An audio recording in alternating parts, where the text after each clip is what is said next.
Vous le savez, on a commencé une session de 7 prédications concernant ce qu'on appelle dans la Bible les fêtes de l'Éternel. La première étant Pâques, on a commencé à Pâques. La semaine dernière, puisque nous étions toujours dans la semaine pascale, nous avons fait la fête des pains sans levain. Et toujours dans cette fête, il y a une autre célébration, et on va la regarder ensemble dans le livre du Lévitique, au chapitre 23, puisque c'est ce chapitre qui reprend les 7 fêtes de l'Éternel, mais on va s'intéresser ce matin juste à cette célébration. À partir du verset 10, il est écrit « Parle aux enfants d'Israël et tu leur diras, quand vous serez entrés dans le pays que je vous donne et que vous y ferez la moisson, vous apporterez au sacrificateur une gerbe, prémisse de votre moisson. Il l'agitera de côté et d'autre, la gerbe devant l'Éternel, afin qu'elle soit agréée. Le sacrificateur l'agitera de côté et d'autre le lendemain du sabbat. Le jour où vous agiterez la gerbe, vous offrirez en holocauste à l'Éternel un agneau d'1 an sans défaut. Vous y joindrez une offrande de 2/10 de fleurs de farine pétrie à l'huile, comme offrande consumée par le feu, d'une agréable odeur à l'Éternel, et vous ferez une libation d'1/4 de hin de vin. Pour ceux qui ne savent pas ce que c'est 1,5 litre à peu près. Vous ne mangerez ni pain, ni épis rôtis ou broyés, jusqu'au jour même où vous apporterez l'offrande à votre Dieu. C'est une loi perpétuelle pour vos descendants dans tous les lieux où vous habiterez. Alors comme je vous l'ai expliqué la semaine dernière, la fête des pains sans levain est une fête qui se passe sur une semaine, elle succède directement à Pâques. Et l'objectif de la fête des pains sans levain, c'est de nous faire comprendre que notre Dieu n'est pas fan de tout ce qui est une vie religieuse basée sur la tradition, mais ce que lui cherche, c'est une vie religieuse basée sur la relation avec lui. La fête des prémices n'est pas vraiment une fête, c'est une célébration, mais qui se base sur une offrande particulière.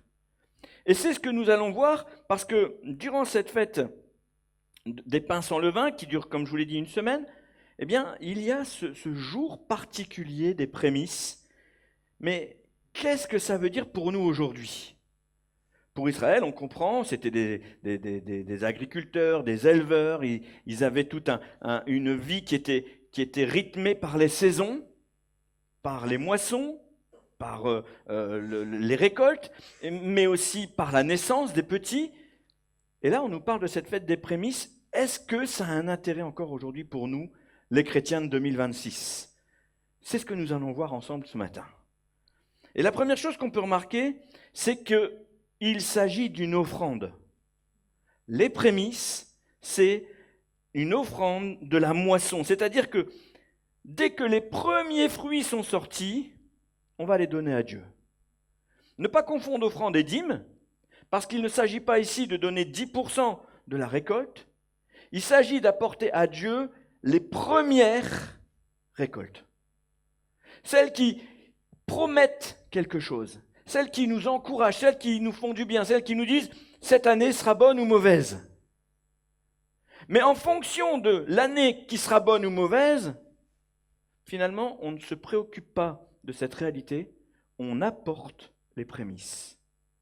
Que l'année soit bonne ou mauvaise. Nous devons donc comprendre que pour les Hébreux, à l'époque, il s'agit, l'idée principale, c'est de marquer notre confiance en Dieu.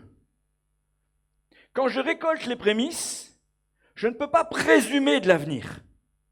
Je ne peux pas dire l'année sera bonne ou mauvaise parce qu'en vérité, ça dépend de tout un tas d'aléas. Il y a les aléas climatiques. Nous le savons, il peut y avoir des très belles prémices, et puis tout à coup, une averse de grêle, pourquoi pas. À l'époque, ils étaient aussi concernés par ça. Il peut y avoir une invasion de sauterelles, il peut y avoir tous ces fléaux qui arrivent, effectivement. Et quelque chose d'aussi courant, il peut y avoir une guerre. Entre la première récolte et les suivantes, on ne sait pas ce qui va se passer. Et finalement, cette fête, c'est dire à Dieu, je te fais confiance pour la suite. Merci pour ces prémices, ils ne m'appartiennent pas, je te les donne. Je te fais confiance. pour la suite. Comment ça se concrétise pour le chrétien aujourd'hui? Contrairement à ce qu'on pourrait penser, la fête des prémices est très loin d'une simple offrande financière. Parce que ça dépasse de très loin l'argent.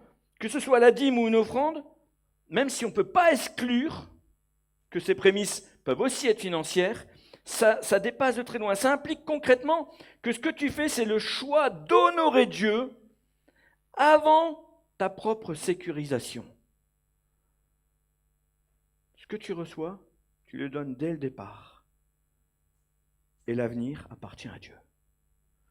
C'est vraiment une démarche de foi qui est complexe parce que ce qu'on aime faire, par exemple, oui, quand on veut apporter nos dîmes et nos offrandes, eh bien, on reçoit quelque chose, on en prélève une partie et on le donne à Dieu. Mais on garde le reste. Et on sait à quoi correspond le reste. Que ce soit la dîme, ce qui veut dire simplement 10%, ou que ce soit une offrande, on garde le reste, on sait ce qu'on va garder. Mais les prémices, c'est tout donner au départ, sans savoir ce qui va arriver. Vous voyez la démarche? La démarche est dangereuse.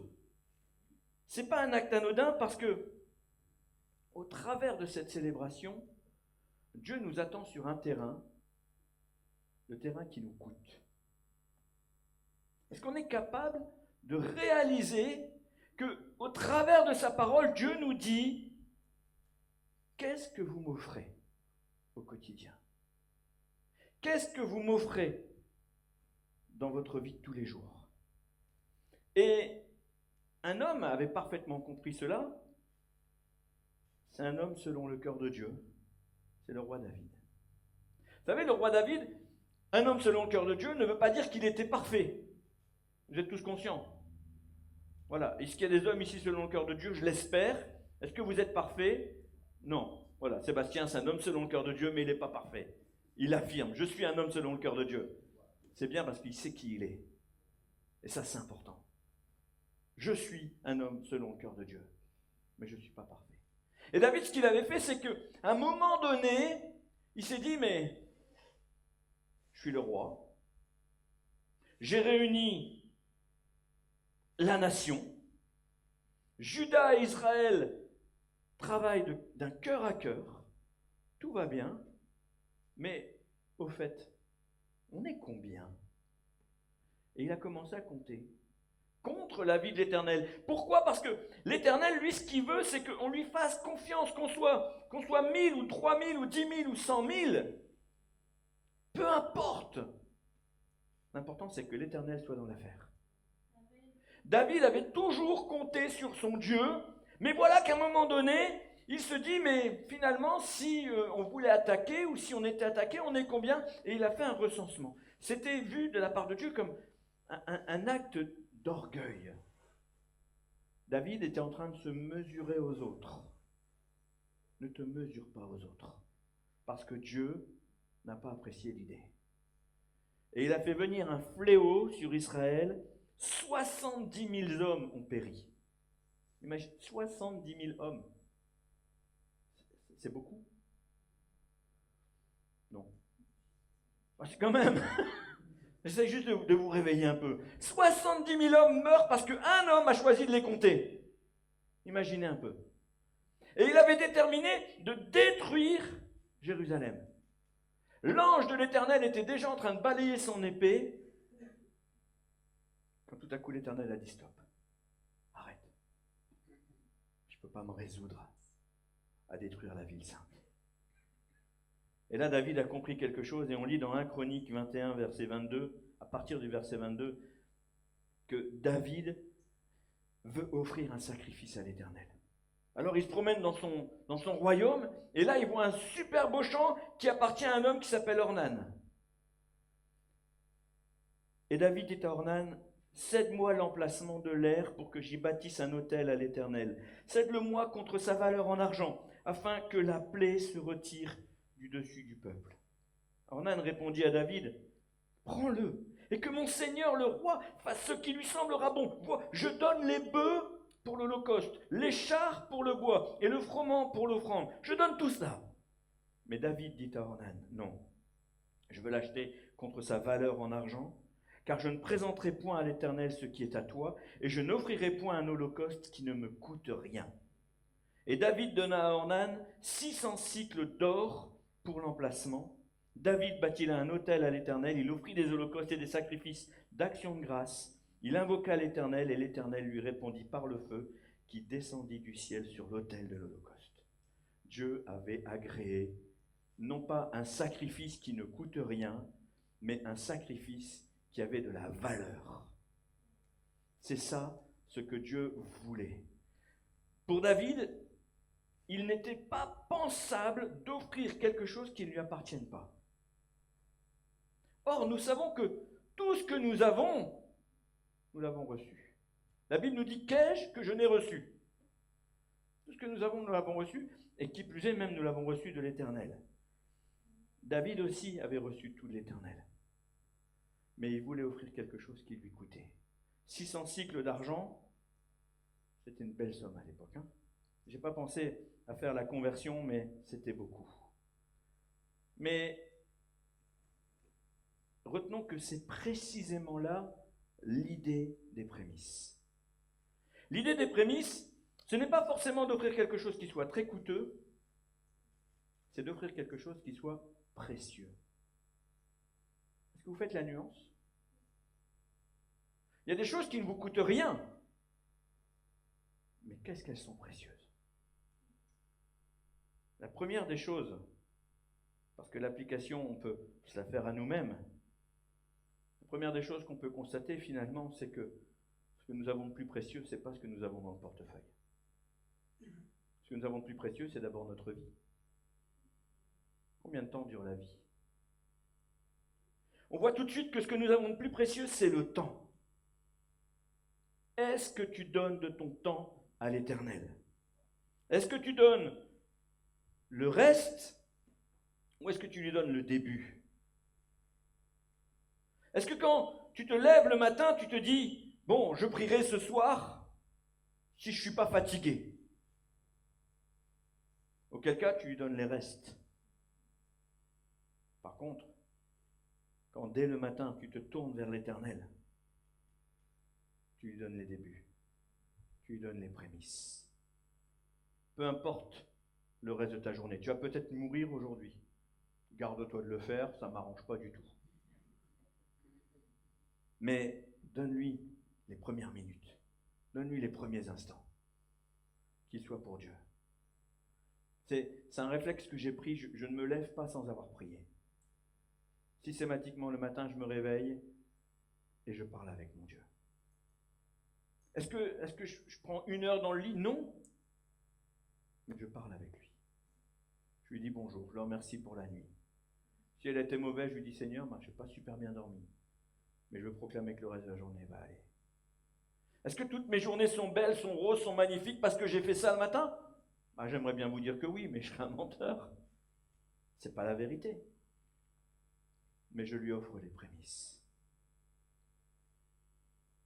Une autre chose qui est vraiment précieuse pour nous, c'est notre énergie. Dieu a-t-il les restes? Ou est-ce qu'il a ton attention toute fraîche? Parce que si, encore une fois, tu lui donnes ton énergie quand tu n'en as plus, qu'est-ce qui reste à Dieu? Qu'est-ce qui lui reste pour te demander quelque chose? Si l'Éternel te demande quelque chose dans ton temps de prière et que tu le repousses à la fin de ta journée, est-ce que tu as encore la force de le faire?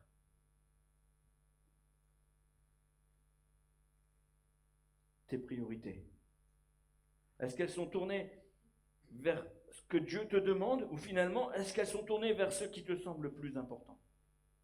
Encore une fois, je veux mettre un joug de culpabilité sur personne aujourd'hui, mais je veux que nous prenions conscience que cette fête des prémices nous invite à regarder l'Éternel comme étant celui qui pourvoit en toutes choses. Si l'Éternel te demande quelque chose, si l'Éternel te dit tu le feras demain, ou si l'Éternel te dit tu le feras dans 1 semaine, ou si l'Éternel te demande de le faire maintenant, fais-en ta priorité. au moment voulu. Combien de fois on repousse à demain? Je suis le roi de la procrastination. Procrastiner, ça veut dire remettre à demain. Hein. Quelqu'un a dit, fais aujourd'hui, pourquoi attendre demain ce que tu peux faire aujourd'hui? D'autres disent, pourquoi faire aujourd'hui ce que finalement tu pourras peut-être même pas faire demain? Bon, c'est une façon philosophique de voir les choses. Il y a des choses qui sont essentielles, il y a des choses qui sont importantes, il y a des choses qui sont secondaires. Je pense que nous devons trier dans notre vie. Il y a tout un tas de choses que j'aime faire, mais que j'ai plus le temps de faire. Et j'ai plus le temps, non pas parce que j'aime pas les faire, j'ai plus le temps parce que je priorise d'autres choses. Pendant des années, j'aimais jouer aux jeux vidéo avec mes enfants. Maintenant, mes enfants jouent à des jeux vidéo où ils n'ont plus besoin de moi, ben je ne joue plus. Est-ce que j'aime plus ça? Bien sûr que si, que j'aime ça. Est-ce que ça m'arrange? Ben non, parce que quand ils me défient à un jeu vidéo, je perds maintenant. Parce qu'eux, ils jouent, mais pas moi. Mais la vérité, c'est que ce n'est pas essentiel à ma vie, même si j'aime ça. Où est ma priorité?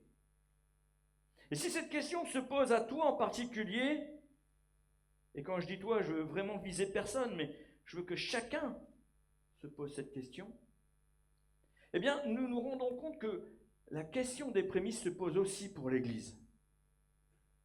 Et là, on parle d'un point de vue général. Quelle est la priorité de l'Église? Est-ce que notre objectif, c'est nos rencontres, nos réunions? On veut que nous soyons dans la meilleure atmosphère. Pourquoi vient-on plus facilement au culte du dimanche matin qu'à la réunion de prière du mardi matin? Pourquoi vient-on plus facilement à une soirée de louange qu'à une soirée d'études? Quelles sont nos priorités? Encore une fois, aucune culpabilité. Je refuse que vous vous dites, le pasteur Fred ce matin nous a culpabilisés. Ce n'est pas mon objectif, mais c'est de nous recentrer sur ce qui est important. C'est vrai que nous retrouver le culte le dimanche matin, moi j'aime ça, quoi. Vous voir tout cela. La communion fraternelle. On loue le Seigneur ensemble, à l'unisson, on prend le café. Des jours comme aujourd'hui, on va déjeuner ensemble, c'est super. On passe des moments de communion fraternelle. Dieu aime ça. Amen. Dieu aime ça. Dieu aime ces temps de communion. Mais est-ce qu'il n'aime pas non plus ces temps de prière, ces soirées d'études? Souvent, ma femme, elle me dit, vous étiez combien ce soir à l'étude? On fait des études en visio parce que je sais que parfois se déplacer dans la semaine, ça peut être contraignant. Et bien qu'on soit plus de 60 dans l'église, plus de 70 aujourd'hui, on se retrouve à 5, 6, 7 derrière notre écran. Alors je mets les études en PDF, en téléchargement sur le site de l'église. Combien vont les chercher? Finalement, c'est des heures de travail juste pour édifier 5, 6, 7 personnes. Mais gloire à Dieu, parce que ces personnes sont les prémices. Et mon objectif, c'est pas de compter mon temps en disant au Seigneur, Seigneur, je rentabilise pas. Mon objectif, c'est de faire ce que le Seigneur me demande. Dans l'objectif de nourrir son troupeau, mais je ne peux obliger personne à manger. Aux agapes, ça va. Mais pour ces réunions, est-ce qu'elles ne sont pas aussi importantes? Est-ce que édifier ta vie, est-ce que prendre conscience de ce que dit la parole de Dieu, c'est pas aussi important que de venir le louer et l'adorer? Ce matin, je me posais la question, on chantait « Nous adorons Adonai, nous adorons El Shaddai ». Pourquoi tu l'adores? Pose-toi la question, pourquoi tu l'adores? Parce qu'on le chante? Parce que l'équipe de louange a pris ce chant, alors tu l'adores ou est-ce que tu as des bonnes raisons de l'adorer? Est-ce que ta vie est centrée en disant « Seigneur, mais qu'est-ce que tu m'as appris? Qu'est-ce que tu as fait? Qu'est-ce que tu es merveilleux? Je veux en savoir encore plus et j'ai encore plus de raisons de t'adorer. » je vais vous dire que le premier bénéficiaire des études bibliques que je vous propose, c'est moi. Rien que pour ça, je me régale. Parce que ça m'oblige, ça me contraint à ne pas me contenter de lire le texte, mais d'aller chercher le suc que contient la parole de Dieu. Là, on est en train de faire les petits prophètes, mais je me régale à les étudier. Je bénis Dieu pour sa parole, parce que tout y est. Mais on ne sait même pas où c'est, parce qu'on ne la regarde pas. Ah oui, mais je lis. C'est bien de lire. Est-ce que tu comprends ce que tu lis? Ah oui, moi je comprends tout ce que je lis. De grâce, viens faire les études avec nous et partage tes connaissances. Ne garde pas ça pour toi. On est une église. On n'est pas censé tourner sur 1, 2 ou 3 personnes. L'objectif, c'est que chacun d'entre nous puisse partager ce que le Seigneur met dans son cœur. L'Église, ce n'est pas une association qui fait plaisir à ses membres. Le motif de nos rencontres, c'est honorer Dieu. Le but de notre lecture, c'est mieux comprendre notre Seigneur. Je ne veux pas lire pour lire. Il y a plein de romans intéressants. Hein. Il y a plein de bons livres. Il y a plein de magazines. Si tu veux accroître tes connaissances, il y a tout un tas de supports qui sont écrits, qui sont en vidéo, qui sont en audio. Il y a tout ce qu'il faut. Lire la parole de Dieu, c'est te projeter vers la vie éternelle. Et comprendre pourquoi tu vas louer ton Seigneur. Merci au Seigneur pour cette occasion que nous avons ensemble de chercher sa face. De le louer, de l'adorer, avec nos instruments, mais plus avec nos vies. C'est ça que le Seigneur attend. C'est pour ça que la fête des prémices nous recentre sur ce qui est important. Pour le peuple d'Israël, avant tout, la fête des prémices, c'était un acte de foi. Quand les Hébreux donnaient leurs prémices, c'était pas par générosité, c'était pour eux comme une mise en danger. J'accepte de tout te donner sans savoir ce qui va arriver après. C'est la raison pour laquelle tout ça est lié à cette fête de Pâques. Et je vais y revenir dans quelques instants. Mais cette mise en danger implique forcément un acte de foi dans la mesure où rien ne garantit la suite. Et je vous l'ai dit, la suite, ça peut être la guerre, ça peut être les parasites, ça peut être la météo. Les prémices sont un acte d'obéissance qui signifie je fais le pas de foi, sachant que toi tu vas accomplir le reste. Est-ce que tu as confiance en l'Éternel? Ou est-ce que quand tu donnes quelque chose, tu le donnes en comptant ce qui te reste? Est-ce que tu lui fais confiance pour la suite? Parce que ce n'est pas comme ça que le Seigneur veut que nous fonctionnons. On lit dans l'évangile de Jean, j'ai pris la version Sommer, quelque chose qui, à mon sens, touche le cœur de Dieu. C'est ce que Jésus dit. Il nous dit dans Jean 20, 29, « Parce que tu m'as vu, tu crois? Heureux ceux qui croient sans avoir vu. » Heureux ceux qui croient sans avoir vu. Vous savez, on nous dit que les anges nous envient, nous les chrétiens, parce que nous croyons sans avoir vu. Alors j'ai cherché qui a dit ça, je n'ai pas retrouvé. C'est pas l'essentiel. Je trouve quand même que l'idée n'est pas mauvaise, parce que personnellement, même si j'ai entendu la voix de Dieu me parler, j'ai jamais vu Jésus. J'ai jamais vu Dieu. Sinon, je pense que je ne serais plus là pour vous le dire. C'est ce que la Bible nous dit en tout cas. Et ce que je sais, c'est que Jésus lui-même nous affirme que la foi est une promesse. Heureux celui qui croit sans avoir vu. Heureux pourquoi? Parce qu'il est un petit peu bête? Heureux parce qu'il y a des promesses qui vont surgir. La foi génère l'action de Dieu Ça implique de faire confiance en Dieu avant même d'avoir des preuves. La foi, c'est marcher sur l'eau. La foi, c'est confier sa vie à Dieu, sachant qu'elle ne nous appartient plus. De toute manière, j'étais mort. Amen. J'étais mort et je suis ressuscité avec Christ. Est-ce que ma vie m'appartient encore? Ma vie appartient à Jésus. Lui donner, lui offrir, c'est la moindre des choses.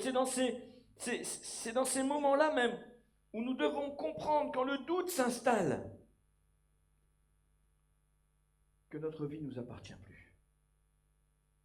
Vous savez, ou vous ne savez peut-être pas, mais quand on a eu une révélation forte de Christ, on ne peut pas se convertir si on n'a pas reçu cette révélation. Quand on a reçu une révélation forte de Christ, ça ne suffit pas. Pourquoi je dis ça ne suffit pas? Parce que malheureusement, je vois trop d'hommes et de femmes qui, après avoir eu une révélation, sont confrontés à tout un tas d'événements qui vont se dresser devant eux comme des barrières à la foi, et le doute va s'installer, le doute va venir, et même si tu as une révélation forte, tu peux finalement t'éloigner.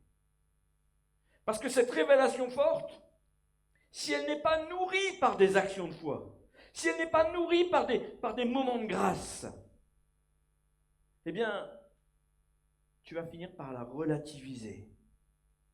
Tu vas finir par lui trouver des excuses à cette révélation forte. J'ai entendu la voix de Dieu me dire qu'il m'aimait. Je me suis effondré sur moi-même. J'ai cherché Dieu. J'étais complètement athée une seconde avant d'entendre cette voix. Et j'ai cru en Dieu à ce moment-là. Mais si je nourris pas ma foi, si je ne fais pas d'expérience, si je ne donne pas mes prémices à Dieu, un jour je vais finir par me dire, c'était pas vraiment la voix de Dieu.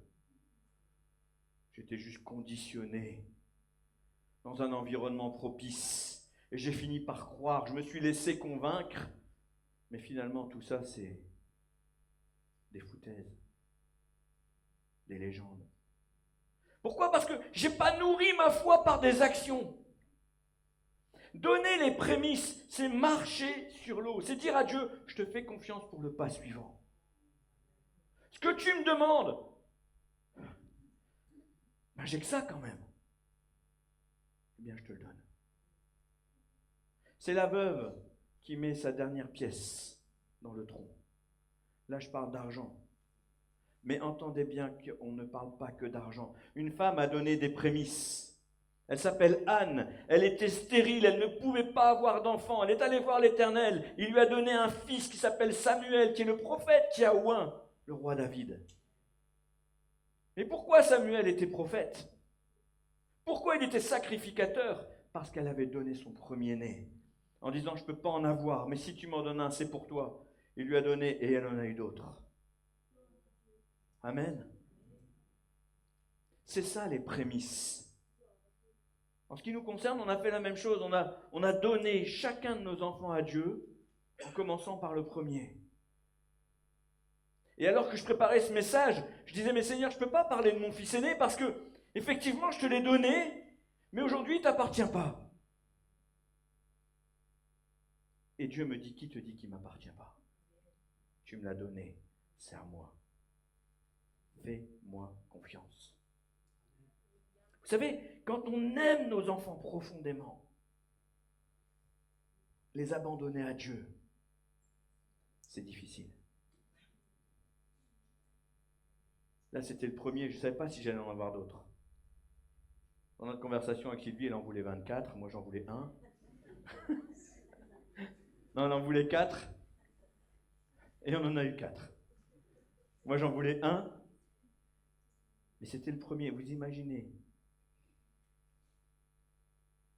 Le premier-né.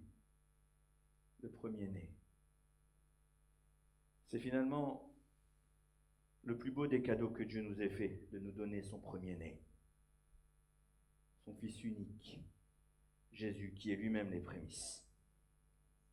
Cette célébration des prémices n'est pas qu'un événement individuel et personnel, mais c'est plutôt un acte communautaire.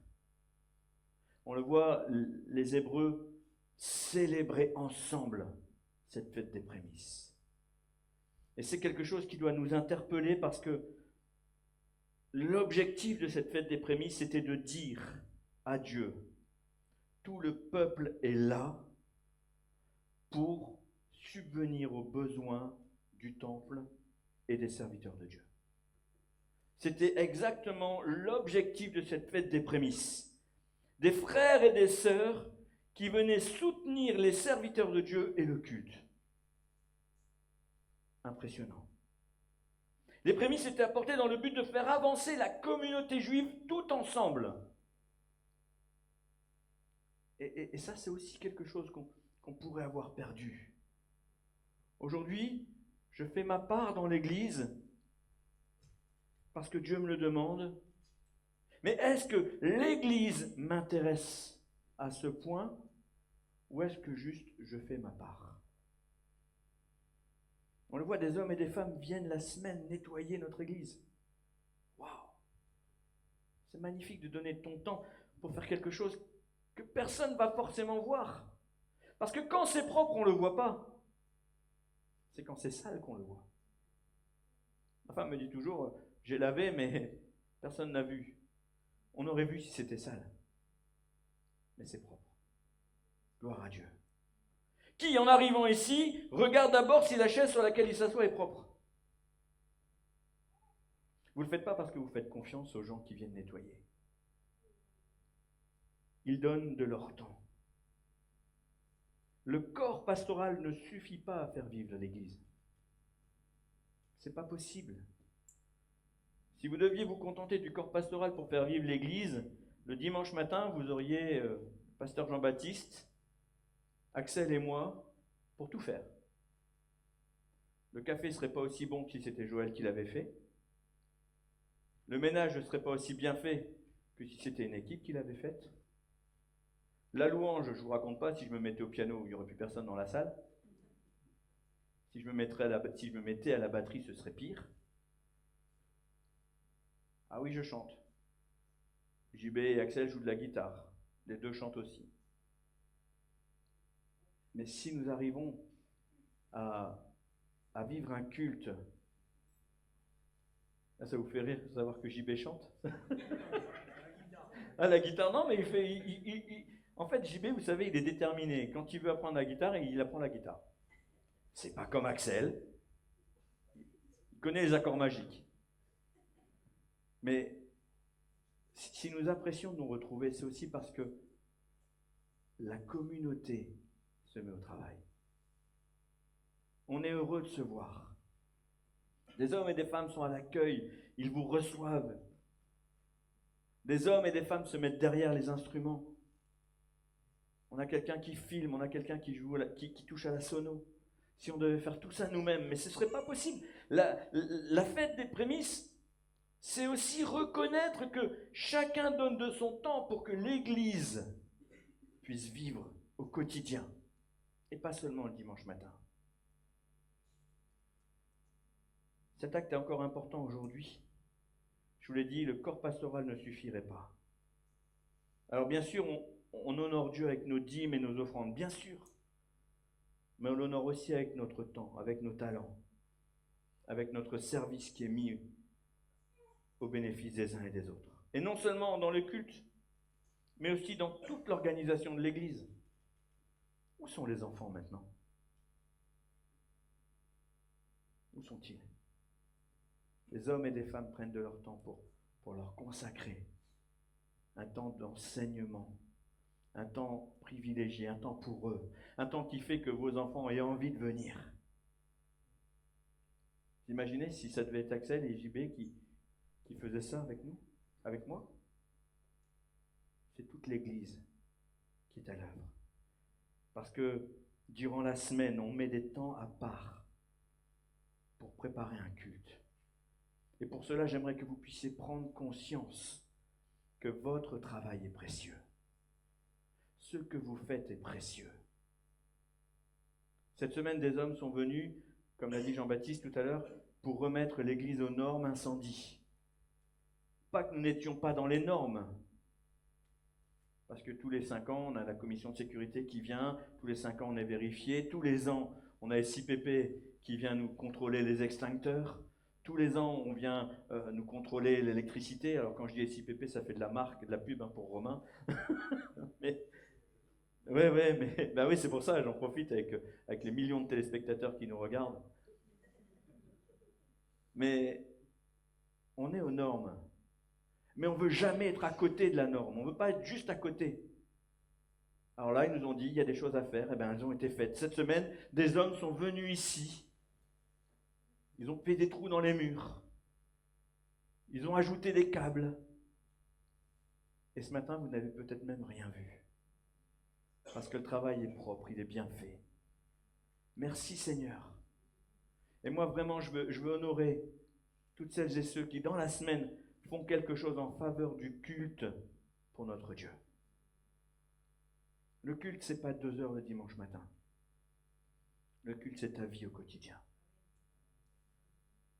Et je t'encourage avec cette célébration des prémices à mettre en avant, en priorité, le culte que tu veux offrir à l'Éternel.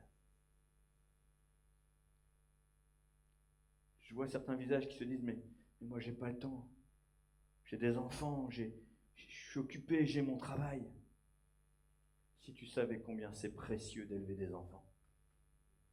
Est-ce que tu mesures la grâce que Dieu te fait en te confiant des enfants?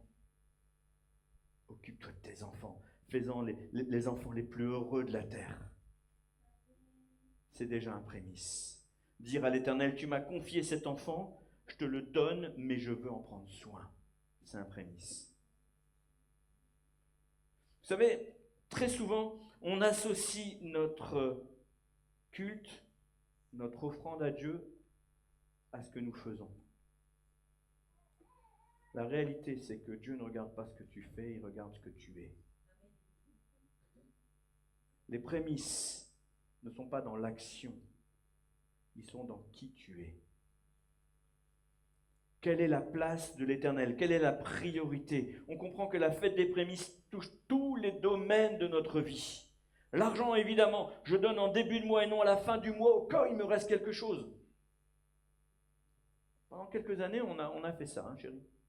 On donnait à la fin du mois au cas où il nous restait quelque chose. Autant vous dire qu'avec les salaires qu'on avait, on ne donnait pas. Pourquoi? Parce qu'on arrivait à la fin du mois, il n'y avait plus rien. Et quand on a commencé à inverser les choses, à donner en début de mois, eh bien quand on arrivait à la fin du mois, il n'y avait plus rien, mais il n'y avait pas moins que quand on ne donnait pas. Vous vous rendez compte un peu? Il n'y avait pas moins. Et même, petit à petit, alors qu'on ne gagnait pas forcément plus, il y avait plus. Parce que c'est ça les prémices. C'est ça la foi. Le temps. Est-ce que je détermine mon engagement et est-ce que je m'y tiens? Ou est-ce que je le soumets à ma fatigue? Là encore, je me souviens très bien, quand je travaillais à la banque, je n'avais pas envie, quand je rentrais, d'aller à la réunion de prière. Mais à chaque fois que je faisais l'effort, je n'étais pas plus fatigué, mais qu'est-ce que je me sentais mieux. La réunion de prière, chez nous, dans le Nord, c'était à 19h le soir. Je rentrais de la banque qui était entre 18h et 18h30. Et quand je partais à cette réunion de prière, j'avais pas envie. Mais à chaque fois que j'y suis allé, quand même, Dieu m'a béni. D'une manière ou d'une autre. Mais la plus grande des bénédictions, c'est quand je sortais de là avec la satisfaction d'avoir touché le cœur de mon Dieu. Ça, c'était merveilleux. Vous n'imaginez pas, enfin, ceux qui sont là le mardi matin à 6h, c'est-à-dire 3 ou 4 personnes, à part eux, vous n'imaginez pas à quel point c'est compliqué pour moi d'être là le mardi matin à 6h. Mais j'y tiens. Le mardi est ma première journée de la semaine. Je veux offrir mes prémices à l'Éternel. Et quand bien même je serai seul, je serai là le mardi matin. Parce que c'est un effort, c'est un je vous assure, pour moi, c'est un sacrifice. Ma femme le sait. Parce que si je veux être ici à 6h, ça veut dire que je me réveille vers 5h, 5h15 au plus tard. J'habite pas trop loin, donc ça va. mais pour moi, c'est un sacrifice. Mais je veux le faire. Et ça ne m'empêche pas d'avoir toute ma journée pour célébrer l'Éternel après. La foi. Les prémices, c'est un acte de foi. Est-ce que je crois que Dieu va pourvoir? Est-ce que je crois que Dieu va me restaurer? Est-ce que je crois que Dieu va me renouveler? Elle est revenue. Ou est-ce que je crois plutôt que Dieu est dans le ciel, il fait ce qu'il veut, comme nous dit la Bible, et puis moi, il ne s'en intéresse pas. Quand Dieu est en première place, croyez-moi, il pourvoit, il restaure, il renouvelle. La mission. Est-ce que je fais ma part avant même que Dieu n'ait commencé à faire la sienne? Parce que très souvent, on attend, on reçoit un appel, on reçoit quelque chose, une conviction forte. Et on attend que Dieu pourvoie pour y aller. Alors que Dieu dit, vas-y et je pourvoirai. C'est ça les prémices. C'est accepter de faire le premier pas sans savoir comment sera le suivant. Et je parle de pas parce qu'on vous l'a encore dit ce matin, l'organe de la foi, c'est les jambes. Vous n'avez pas la prédication, l'organe de la foi, c'est les jambes? Ah, je vous la repartage sur le groupe WhatsApp. C'est la première du pasteur Jean-Baptiste. Et rien que là, déjà, il a commencé à nous bousculer. L'organe de la foi, c'est les jambes. Ça veut dire c'est l'action. La foi sans action, enferme-toi dans un monastère, enferme-toi dans une abbaye, enferme-toi dans un endroit où même tu fais vœu de silence et de pauvreté. Tu verras que ce n'est pas vraiment utile. Dieu t'attend ailleurs. Finalement, les prémices, eh bien, c'est aussi dans ce que Sébastien affirmait ce matin. Je suis enfant de Dieu. Ça, c'est une affirmation pour ma vie. Ma vie t'appartient. Fais-en ce que tu veux. Je les ai pris dans l'ordre, je pense, d'importance. L'argent, le temps, la foi, la mission et l'identité. Parce que je pense que le plus important, c'est d'affirmer ton identité dans tout ce que tu vas faire.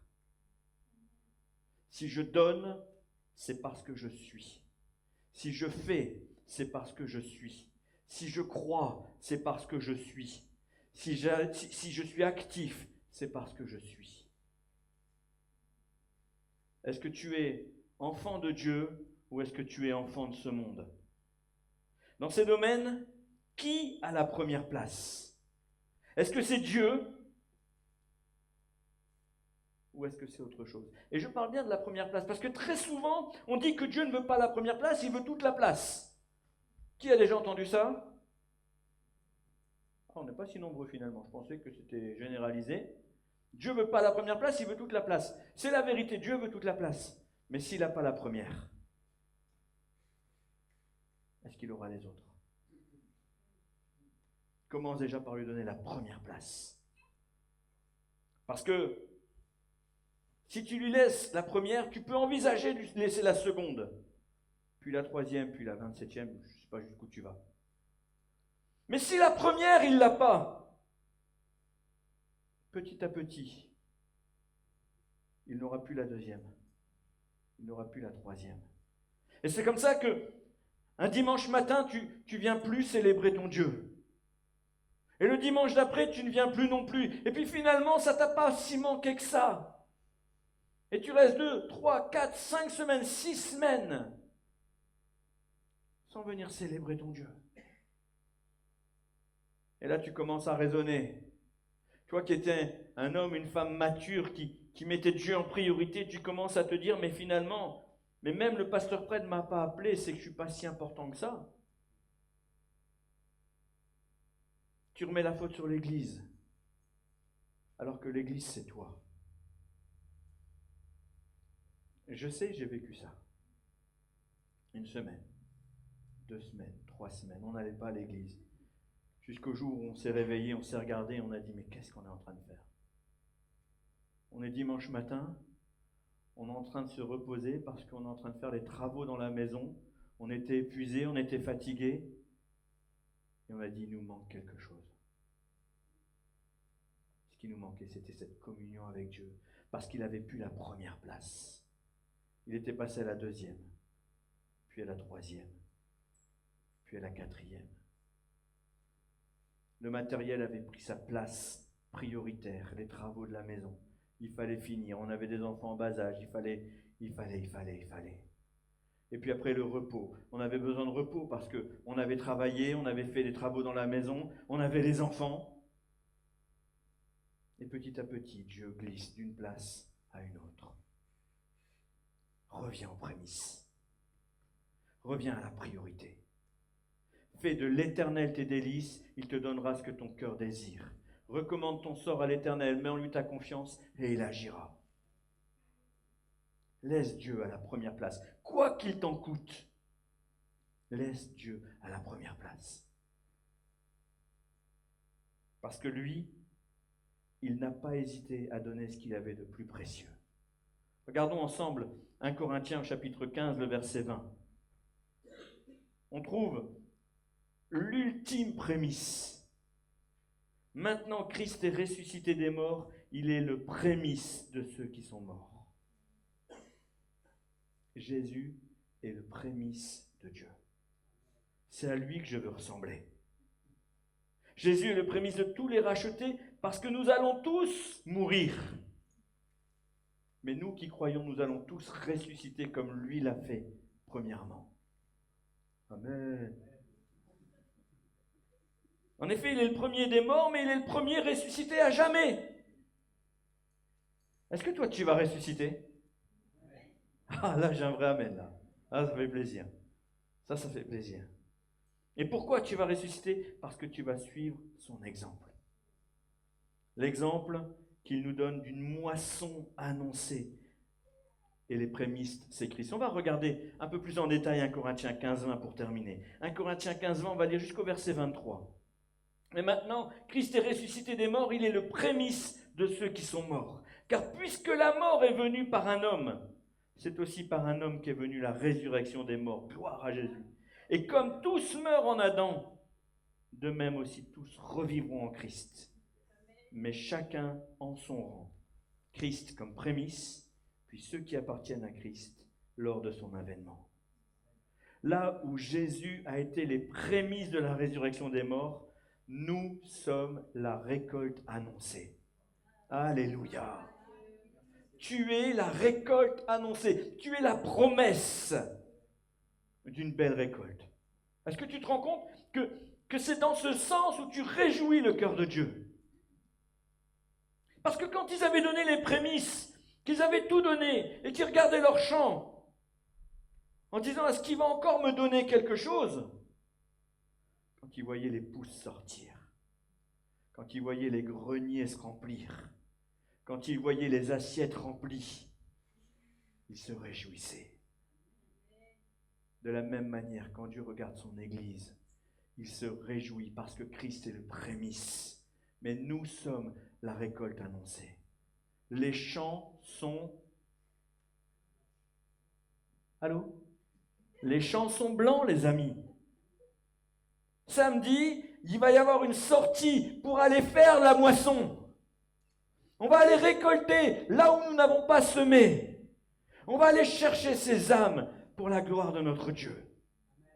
Parce que Christ est ressuscité. Il est les prémices d'une grande moisson. D'ailleurs, Jésus revient bientôt. Il est vraiment temps d'aller dans les champs. Parce que la moisson est levée. Nous devons aller chercher ces prémices. C'est pour ça qu'on vous donne des rendez-vous. Des rendez-vous pour vous former, des rendez-vous pour vous enseigner, des rendez-vous pour que quand vous êtes face à des hommes et des femmes qui se posent 1000 questions, vous ne soyez pas désemparés. Les études bibliques, les formations et l'évangélisation, les sorties d'évangélisation. Tout ça n'a qu'un seul but, satisfaire Christ qui est le prémisse de la moisson de Dieu. Amen. Il va y avoir une multiplication de fruits alors que nous allons nous investir. Je donne, mais je ne manque pas de quoi que ce soit. Ni d'argent, ni de temps, ni d'énergie, ni de force, ni de compétences. C'est biblique. Quand ce que nous semons dans une bonne terre pousse, certains épis donnent 10, d'autres 60, d'autres 100. Quelle est la forme de ton épi? Qu'est-ce que tu donnes en retour à l'Éternel qui t'a donné Christ comme prémisse? J'aimerais vraiment que vous puissiez réaliser que vous faites partie de la promesse annoncée. Prenez conscience de votre valeur. Prenez conscience de l'importance de tout ce que vous donnez pour l'œuvre de Dieu. Et je pense qu'après cette prédication, mardi matin à 6h, Axel, il va falloir faire 2 cafetières. En tout cas, je l'espère. Mardi soir, j'espère que les serveurs vont tenir. Jeudi soir pour l'étude, j'espère que les serveurs vont tenir, que tout le monde pourra se connecter. En tout cas, il y a de la place en visio. Invitez vos amis. Parlez à votre entourage. Les études, c'est pour tout le monde. Ce n'est pas réservé juste aux chrétiens. On a tous besoin d'en savoir plus sur la parole de Dieu. Avant de prier, j'aimerais qu'on puisse prendre juste le temps de s'analyser et de réaliser qui nous sommes. Qui je suis devant toi ce matin? Quelle est la valeur de mes prémices? Qu'est-ce que je te donne? Est-ce que ça me coûte ou est-ce que c'est les restes? Et en nous positionnant devant Dieu, eh bien, soyons attentifs à ce qu'il nous demande, parce que n'oublions pas que l'obéissance vaut mieux que les sacrifices. Amen. Oh Jésus.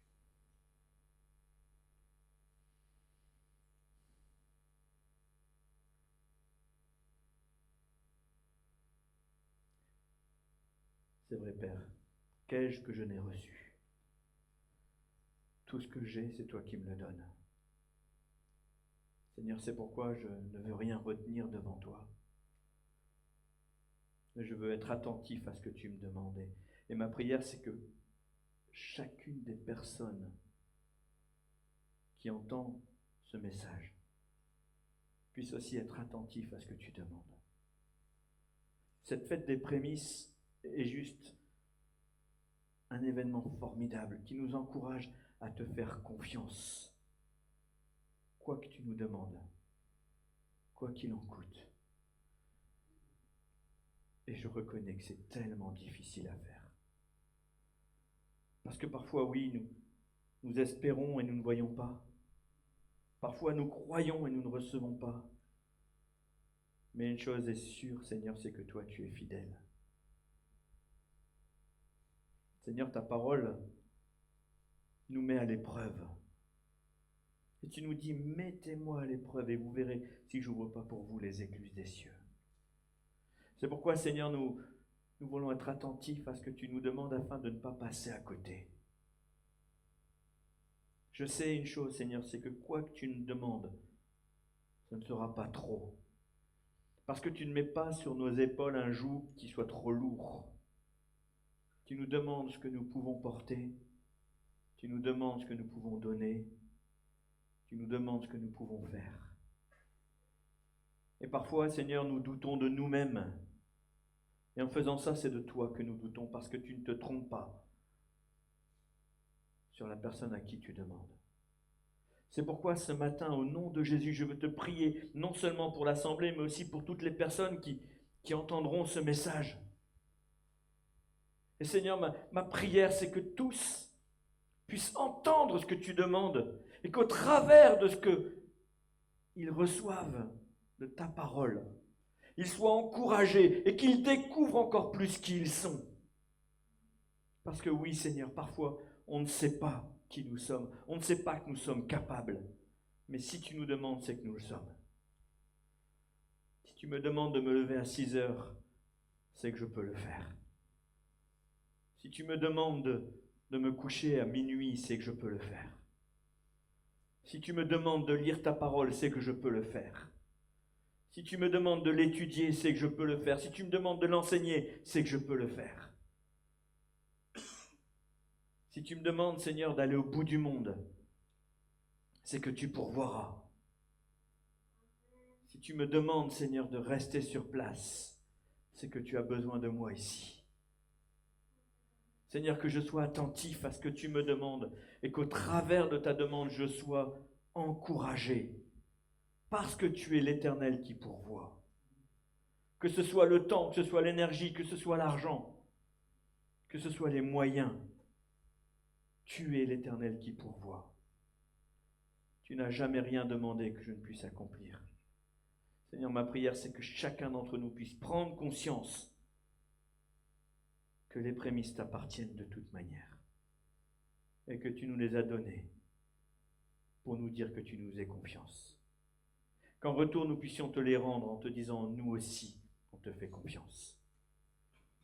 À toi soit le règne, la gloire, la louange et l'autorité au siècle des siècles.